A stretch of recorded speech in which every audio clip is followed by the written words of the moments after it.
सुलेखनासाठी basic आकार कसे काढायचे, सुलेखनाची सुरुवात कशी करायची याबाबत आता आपण प्रत्यक्ष पाहणार आहोत. पेन कुठलाही वापरला तरी हरकत नाही, मात्र आकार व्यवस्थित असावेत, आकार व्यवस्थित काढावेत, यासाठी काही गोष्टी या ठिकाणी मी सांगतोय तुम्हाला. देवनागरी सुलेखन लिहित असताना अक्षराची उंची 1, 2, 3, 4, 5 आणि 6.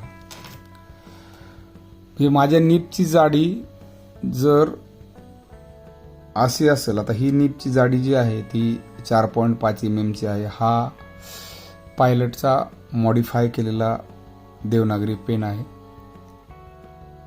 तर मला साधारणतः ह्या एकरेगी वहीच्या 3 ओळी एवढं उंची अक्षराची घ्यावी लागेल. आणि याचा मात्रा वेलांटी याची जी उंची आहे ती इथून पुढे वरती 3 रेषा, 3 जाडी निबची 1, 2 आणि 3, म्हणजे साधारणतः ह्या 1.5 रेषापर्यंत.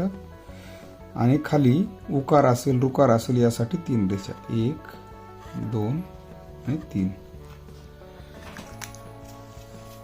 म्हणजे एक गोष्ट आपल्या लक्षात येईल इथं की इथून ही जी आहे ही अक्षराची साईज आहे.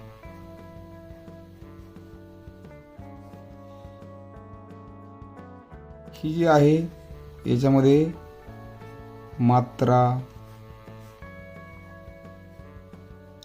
वेलांटी, रफार ह्या अक्षराच्या 3 साईज, म्हणजे हे प्रमाण जे आहे. आणि खाली जे आहे याच्यामध्ये उकार, रुकार, त्यानंतर विग्रहाची जी रेष आहे, पोटातली रेष, ते आपण हे खालच्या 3 ह्याच्यामध्ये घेतो. म्हणजे याचं प्रमाण जे आहे 3, 6, 3 या प्रमाणामध्ये आपल्याला हे अक्षर लिहायचे आहेत. 3, 6, 3 ही जी आहे ही तुमच्या अक्षराची उंची आहे. म्हणजे कटनीप तुम्ही जर जी घेताय ती, आता लहान कटनीप जर घेतली, हा 1.5 mm चा पेन आहे, तर याचा जर विचार आपण केला तर याला 6 जर आपण घेतलं तर इथून आपण घेऊयात 1, 2, 3, 4, 5, 6. साधारणतः एका ओळीची ही अक्षराची उंची येईल. आणि इथून खाली 3 ओळी हे उकारासाठी आणि वरती मात्रा आणि वेलांटीसाठी.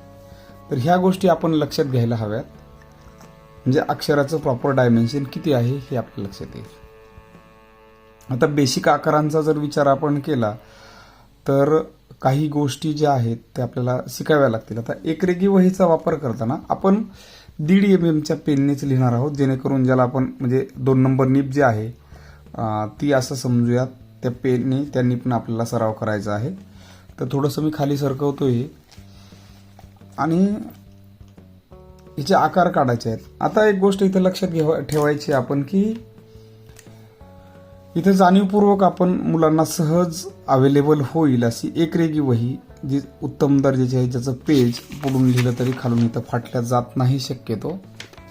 इथं आपण पाहू शकतोय थोडंफार प्रमाणात उमटते जाड लिहिल्यामुळं, पण तितकं खराब होत नाही. त्यामुळे अशी चांगल्या क्वालिटीची वही आपण वापरू शकतोय. बघा, एकरेगीची ही ओळ आहे इथपासून ते इथपर्यंत, याच्या दरम्यानच आपल्याला जे आकार काढायचे ते काढायचे आहेत. याच्या बाहेर जर आपले आकार जात असतील तर मग आपल्या अक्षराला एकसारखी उंची जी येणं अपेक्षित आहे ती येणार नाहीये. त्यामुळं मला उभी रेषा काढायची, आडवी रेषा काढायची, तिरपी काढायची, अर्धवर्तुळ काढायचं, तर ह्या 2 रेषा बेसिक मानून आपल्याला त्याच्यावर काम करायचं आहे आणि त्या पद्धतीने सराव करायचा. आता हा माझ्याकडे पेन आहे, 2 नंबर साईज नीप आहे त्याची. उभ्या रेषेचा सराव करायचा आहे मला, तर हा उभ्या रेषेचा प्रवास त्या वरच्या रेघेपासून खालच्या रेघेपर्यंत अशा पद्धतीने. पेन पहा कसा पकडलाय, तिरपा पकडलाय, 45 डिग्रीमध्ये पेन पकडलेला आहे.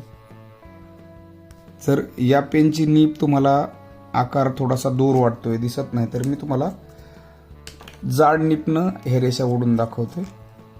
हे पहा, हा 4.5 mm ची नीप आहे ही. तर साधारणतः याची हाईट आपण बघितली, 3 रेषा ओढाव्या लागतात. 3 रेषापर्यंत 6 हे जातं त्याचं.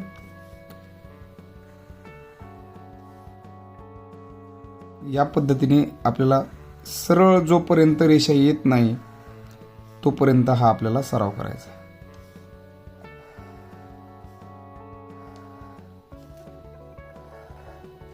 दोन रेषांमधलं अंतर एक सारखं ठेवायचं आहे. ती सवयच आपल्याला लावून घ्यायची आहे. आता एक गोष्ट लक्षात आली असेल तुमच्या, ह्या मोठ्या साईजमध्ये कळतंय तुम्हाला की देवनागरी 45 डिग्रीमध्ये ते पकडल्याच्या नंतर या ठिकाणी पहा, हे असे शार्प कट निघतात पहा. आपल्या ह्या रेषा ओढण्याला हे कट येणं फार गरजेचं आहे. हे कट जर आपल्या रेषेला नाही आले, आपली रेषा एकदम फ्लॅट आली, म्हणजे कशी ही अशी जर आपली रेषा आली एकदम सरळच, तर आपलं देवनागरी अक्षर तितकंसं सुंदर दिसू शकत नाही. तर आपली उभी रेषा जी आहे ती या पद्धतीनेच यायला हवी. असा कट त्याला निघला तर आपण प्रॉपर पेन पकडतोय असा त्याचा अर्थ होतो.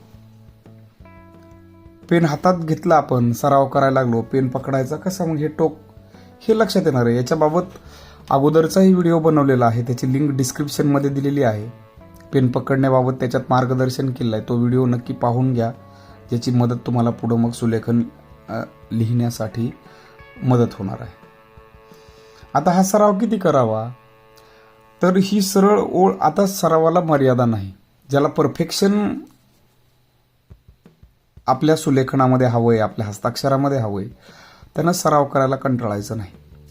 तरी सुद्धा दररोज किमान आपण 15 ते 20 मिनिट किंवा किमान अर्धा तास सुलेखन करायला हवं. आता आणखी काही गोष्टी आहेत की बऱ्याच वेळा पेन असा पकडायचा आहे, पेन फिरवता येत नाही आपल्याला, मग आपला हात अवघड होऊ शकतो, मग सुरुवातीला लगेच आपल्याला कंटाळा येतो. काही वेळा आणखी एक महत्त्वाची गोष्ट मला सांगायची की जो आपल्याकडं देवनागरी कॅलिग्राफीचा पेन आहे त्याच्यामधून निबमधून शाई फ्लो होत नाही. मग काय करायचं नेमकं, आणि मग आपण कंटाळतो, वैतागतो आणि पेन फेकून देतो आणि सराव करणं सोडून देतो. तर कृपा करून असं करू नका, सराव अर्ध्यामध्ये सोडू नका. कारण कुठल्याही कठीण गोष्टीमध्ये आपल्याला यश मिळवायचं असेल तर आपल्याला परिश्रम करावे लागतील, आपल्याला मेहनत घ्यावी लागेल, आपल्याला टिकून राहावं लागेल. तर त्याला 2-3 गोष्टी आहेत त्या मी सांगतो की ज्या स्टेप तुम्ही फॉलो करत चला. 4-5 दिवसानंतर आपल्या पेनचं हे टोपण काढायचं आहे आणि ते धुवून काढायचं आहे स्वच्छ पाण्याने. काय होतं, पेनचं टोपण उघडं राहिल्याच्या नंतर ह्या निबमध्ये किंवा ही जी काळी जीभ आहे याच्यामध्ये शाई जी आहे ते वाळते आणि तिथं त्याच्या अशा गाठी तयार होतात, ज्याच्यामुळे इंक फ्लो होत नाहीये जशी व्हायला हवी ती, आणि त्यामुळे आपला पेन चालत नाही. दुसरी गोष्ट अशी होते की ते अडकल्यामुळं, मग ही एक गोष्ट आहे, बोट असं उलटं धरा आणि ही निब जी आहे उलटी याच्यावर अशी फिरवली आणि हे जर असं आपलं बोट ओलं होत असेल तर आपल्या असं लक्षात येईल की शाई फ्लो होते व्यवस्थित. हे असं जरी केलं तरी मग तुमचा पेन परत व्यवस्थित चालू शकतोय. आणखी एक गोष्ट आहे याच्यामध्ये, सुरुवातीला निब चांगलं फ्लो होण्यासाठी शाई घ्या टोपणामध्ये किंवा तुमच्या इंक पॉटमध्ये आणि त्याच्यामध्ये पेन डीप करा, पेन बुडून घ्या त्याच्यामध्ये. बुडून घेतल्याच्या नंतर मग परत ते इंक फ्लो व्हायला लागते आणि व्यवस्थित चालू शकतोय. तर याच बेसिक गोष्टी आहेत. काही चुकीच्या पद्धती आपण वापरतो पहा, आपल्याला कदाचित आठवत असेल की मग ब्लेड घ्यायचं, मग त्या निपमध्ये घालायचं, असं इकडे इकडे हे करायचं, तर ती खूप चुकीची पद्धत आहे. त्याच्यामुळं आपली निप बेंड होऊ शकते, पेन खरखर करू शकतो आणि एकदा निप खराब झाल्याच्या नंतर त्या पेनचा परत काही उपयोग राहत नाही. त्यामुळे ब्लेड घालून कृपया अशा कुठल्याही गोष्टी करू नका. पेन स्वच्छ धुवून घ्या. याची निप काढणं पण सोपं आहे एकदम. हे असं इथं पकडलं हातानं आणि असं जर हलवलं आपण तर सहज ही निप आणि जीभ आपण हे काढून घेऊ शकतो. याला धुवून घ्या. पण परत बसवताना निप थोडीशी जीभच्या पुढं राहील अशा पद्धतीने थोडंसं अंतर राहील निप आणि जीभमध्ये, ही गोष्ट लक्षात घ्या. खूप दाबून जर आपण लिहिलं तर हे जे निपचं टोक आहे ते जीभीपर्यंत येतं आणि मग प्रॉपर कट आपली निघत नाही. आपण म्हणतो पेन माझा खूप जाड चलतोय, असेही अडचणी येतात. म्हणजे खूप छोट्या छोट्या अडचणी आहेत. जोपर्यंत आपण सराव करणार नाही तोपर्यंत ह्या अडचणीही आपल्या लक्षात येणार नाहीत. मी आत्ताच सांगितल्यामुळे सुद्धा तुमच्या ही गोष्ट लक्षात येणार नाही, परंतु जेव्हा आपण वापरायला लागू, प्रत्यक्षात लिहायला लागू, त्यावेळेस आपल्याला एक गोष्ट लक्षात येईल की अरे अशी अडचण येते बरं का. त्यामुळे ह्या गोष्टी तुम्हाला या ठिकाणी सांगाव्याशा वाटतात. आता ह्या पेन बाबत माहिती समजल्यानंतर आता खऱ्या आकारांपर्यंत आपण पोहोचूयात. ह्या रेषा सुरुवातीला तुम्हाला यासाठी दाखवल्या होत्या की कसं लिहायचं, एकरेगी वहीचा वापर कसा करायचा. 2 रेषा ज्या आहेत ह्या रेषांचा वापर करून त्याच्यामध्ये आपल्याला लिहायचं आहे. आता बेसिक आकार कोणकोणते आहेत त्याच्यावर आपण काम करूयात आणि काही एक बेसिक 3-4 आकार आहेत ते सांगतो आणि नंतर राहिलेलं आपण पुढच्या व्हिडिओमध्ये पाहणार आहोत. आता बेसिक आकार आहे तुमचं उभी रेषा, आडवी रेषा आणि तिरप्या रेषा, याच्याबद्दल आपण पाहूयात. तर उभी रेषा पाहूयात आपण.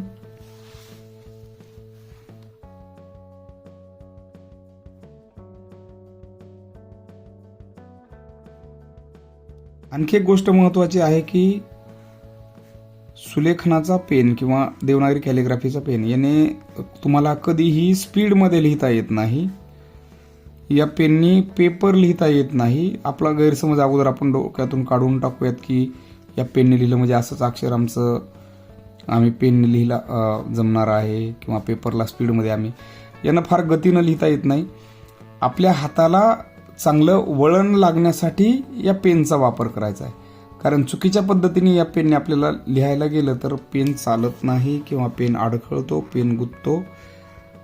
ह्या उभ्या रेषा आहेत. 2 रेषांमधलं अंतर एकसारखं ठेवायचं आहे आणि तो कट आपला प्रॉपर आला पाहिजे, रेष सरळ आली पाहिजे.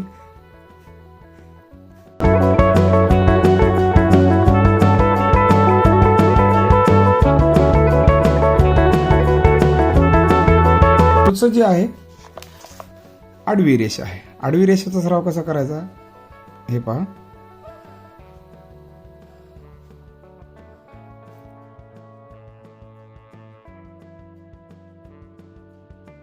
या पद्धतीने ह्या 2 रेषा फारच महत्वाच्या आहेत सुलेखनामध्ये. उभी रेषा तुम्हाला मुळाक्षराचा जो उभा दंड आहे तो काढण्यासाठी उपयोग होतो, काना काढण्यासाठी आहे, काना एक मात्रा याच्यामध्ये आपल्याला त्याचा उपयोग होतो. आणि आडवी रेषा तर प्रत्येक शब्द लिहिताना तुम्हाला द्यायची आहे, म्हणजे त्याला तर ऑप्शन नाही आहे दुसरा कुठलाही. त्यामुळे हे एकदम बेसिक आकार आहेत आणि फारच महत्वाचे. जेवढे वाटतात तेवढे सोपे निश्चित नाही आहेत. सरावाने तुम्हाला हे जमणार आहे. सुरुवातीला तुमचा पेन गुतल, अडचण आल्यासारखं वाटल, जमत नाही असं वाटल, पण हार मानायची नाही, सराव करायचा आहे. सरावांती ह्या गोष्टी जमतात. आडव्या उभ्या रेषांचा वेगवेगळ्या पद्धतीने सराव आपण करू शकतोय. नियमितपणे सराव केल्यानंतर आपल्या हस्ताक्षरामध्ये सौंदर्य प्राप्त होतं. या व्हिडिओमध्ये आडव्या आणि उभ्या रेषेमध्येच आपण थांबतोय. पुढील भागामध्ये तिरप्या रेषा, अर्धवर्तुळ, वर्तुळ याबाबत आपण माहिती जाणून घेणार आहोत. व्हिडिओ जास्तीत जास्त शेअर करा. चॅनलला सबस्क्राईब केलं नसेल तर सबस्क्राईब करा व बेल आयकॉन प्रेस करा. खूप खूप धन्यवाद.